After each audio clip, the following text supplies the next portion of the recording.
সালাম আলাইকুম ভিউয়ার্স। আরেকটি নিউজ সেটি হচ্ছে পোস্টমাউথ কাউন্সিলের। সেই কাউন্সিলে কর্মরত একজন স্টাফ, সিনিয়র স্টাফ যিনি হাউজিং ডিপার্টমেন্টে কাজ করতেন, তিনি কাউন্সিলের অর্থ লুকিয়ে লুকিয়ে সেই টাকা একজন প্রতারককে দিতেন। অর্থাৎ প্রতারকের হাত থেকে বাঁচতে তিনি বাধ্য হয়ে কাউন্সিলের সেই অর্থ চুরি করতেন এবং তার পরিমাণ ছিল প্রায় ৭২,০০০ পাউন্ড। আম অবশেষে তিনি প্রমাণ করতে সমর্থ হন যে তিনি সেই কেনিয়ার প্রতারককে অর্থ দিতেই কাউন্সিল থেকে অল্প অল্প করে সেই টাকাগুলা তিনি চুরি করতেন এবং সেই টাকাগুলা তিনি গিফট ভাউচারের মাধ্যমে সেটি কেনিয়ার সেই প্রতারককে দিতেন। আদালত বিষয়টি শুনে তাকে কারাদণ্ড দিলেও তাকে জেল থেকে মুক্তি দিয়েছেন। তো আমরা দেখব যে এই নিউজটি দ্য মেইলে এসেছিল এবং মেইলে যে নিউজটি এসেছে তা আপনাদেরকে পড়ে শোনাবো। সেখানে বলা হয়েছে কেনিয়ার প্রতারকদের টাকা পরিশোধ করতে ৭২,৫৮২ পাউন্ডের বেশি সরকারি অর্থ চুরি করা এক কাউন্সিল কর্মী জেল থেকে রেহাই পেয়েছেন। তার বয়স হচ্ছে ৪৯ বছর। আমিরুম বেগম পোর্টসমাউথ সিটি কাউন্সিলের হাউজিং অফিসের অ্যাকাউন্টিং বিভাগে কাজ করতেন। তিনি প্রায় ২৭ বছর এই কাউন্সিলে কর্মরত ছিলেন।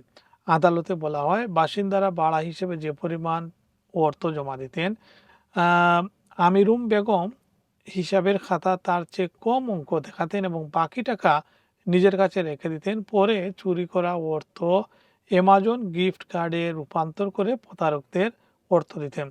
২০২১ সালে কেনিয়ার একটি ভুয়া প্রতিষ্ঠানের কাছ থেকে ঋণ নেওয়ার চেষ্টা করার সময় তিনি প্রতারণার শিকার হন।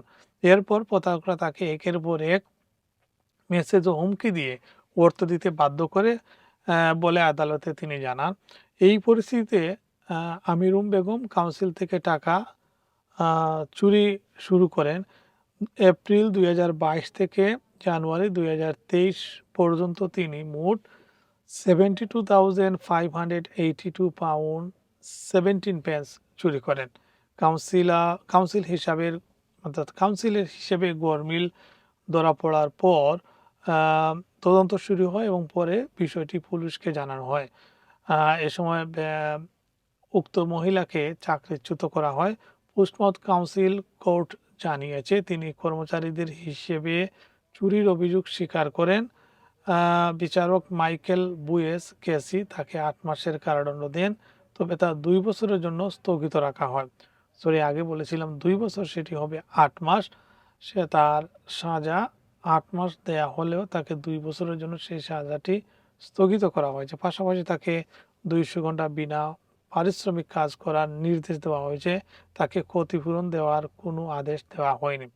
বিচারক বলেন, এটি গুরুতর অপরাধ। কাউন্সিল জনগণের অর্থে পরিচালিত হয়, তবে প্রতারকদের হুমকি, ভয়ভীতি ও চাপের বিষয়টি তার কর্মকাণ্ডের ব্যাখ্যা দিতে অনেকটাই সাহায্য করে, যদিও তা সরকারি অর্থ চুরির অপরাধকে ক্ষমা করে না। পোস্টমাউথ সিটি কাউন্সিল জানিয়েছে এ ধরনের ঘটনা অত্যন্ত বিরল। ঘটনার পর নগদ অর্থ ব্যবস্থাপনার নিয়ম পর্যালোচনা করা হয়েছে যাতে ভবিষ্যতে এই ঘটনা না ঘটে। কাউন্সিল জানিয়েছে ঘটনাটি ৩ বছর আগের এবং এতে ভাড়াটিয়াদের সেবার কোনো প্রভাব পড়েনি। কাউন্সিলের অধীনে প্রায় ১৭,০০০ বাড়ি রয়েছে এবং চুরি হওয়া অর্থর পরিমাণ উল্লেখযোগ্য হলেও মোট বার্ষিক ভাড়া আয়ের তুলনায় তা খুবই কম।